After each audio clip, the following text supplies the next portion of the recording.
I was 18 years old when I got married. I belonged to a very conservative family, a Baloch family, where good daughters never say no to their parents. My father wanted me to get married, and all I said was, if that makes you happy, I'll say yes. And of course, it was never a happy marriage. Just about after 2 years of getting married, about 9 years ago, I met a car accident. Somehow my husband fell asleep and the car fell in the ditch. He managed to jump out, saved himself. I'm happy for him. But I stayed inside the car and I sustained a lot of injuries. The list is a bit long. Radius ulna of my right arm were fractured. The wrist was fractured. Shoulder bone and collarbone were fractured. My whole rib cage got fractured. But that injury that changed me and my life completely was the spine injury. Many people came to rescue. They gave me CPR. They dragged me out of the car. And while they were dragging me out, I got the complete transection of my spinal cord. Those 2.5 months in the hospital were dreadful. I was at the verge of despair.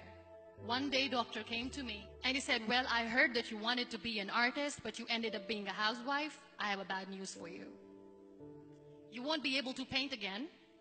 Next day, doctor came to me and said, your spine injury is so bad, you won't be able to walk again. I took a deep breath and I said, it's all right. Next day, doctor came to me and said, because of your spine injury and the fixation that you have in your back, you won't be able to give birth to a child again. That day, I was devastated. I started to question my existence. Why am I even alive?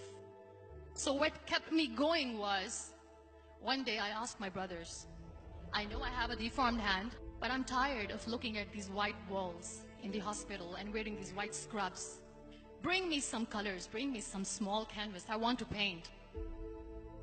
So the very first painting I made was on my deathbed, where I painted for the very first time. What an amazing therapy it was. Without uttering a single word, I could paint my heart out. I could share my story. People used to come and say, what lovely painting. So much color. Nobody could see the grief in it. Only I could. And that day I decided that I'm going to live life for myself. I am not going to be that perfect person for someone. I am just going to take this moment and I will make it perfect for myself. That I'm going to fight my fears. So I wrote down one by one all those fears. And I decided that I'm going to overcome these fears one at a time. You know what was my biggest fear? Divorce. But the day I decided that this is nothing but my fear, I liberated myself by setting him free. And I made myself emotionally so strong that the day I got the news that he's getting married, I sent him a text that I'm so happy for you and I wish you all the best. And he knows that I pray for him today. Number 2 was, I won't be able to be a mother again. And that was quite devastating for me.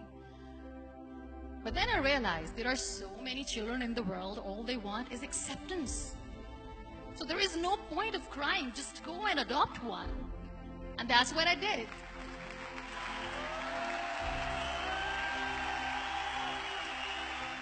I gave my name in different organizations, different orphanages, and I waited patiently. 2 years later, I got this call from a very small city in Pakistan. I got a call and they said, are you Muniba Mazari? There is a baby boy and would you like to adopt? I could literally feel the labor pain. I said, yes, I am going to adopt him. I am coming to take him home. And that day, I was 2 days old, and today he's 6. You know, when you end up being on the wheelchair, what's the most painful thing? People think that they will not be accepted by the people because we, in the world of perfect people, are imperfects. So I decided to appear more in public. I started to paint. I have done a lot of modeling campaigns. I decided that I'm going to join the national TV of Pakistan as an anchor person. I became the National Goodwill Ambassador for UN Women Pakistan, and now I speak for the rights of women, children. I was featured in BBC 100 Women for 2015. I'm one of the Forbes 30 under 30 for 2016. So when you accept yourself the way you are, the world recognizes you. It all starts from within. We have this amazing fantasy about life. This is how things should work. This is my plan. It should go as per my plan. If that doesn't happen, we give up. I never wanted to be on the wheelchair. Never thought of being on the wheelchair. This life is a test and a trial, and tests are never supposed to be easy. So when you are expecting ease from life, and life gives you lemons, then you make the lemonade, and then do not blame life for that.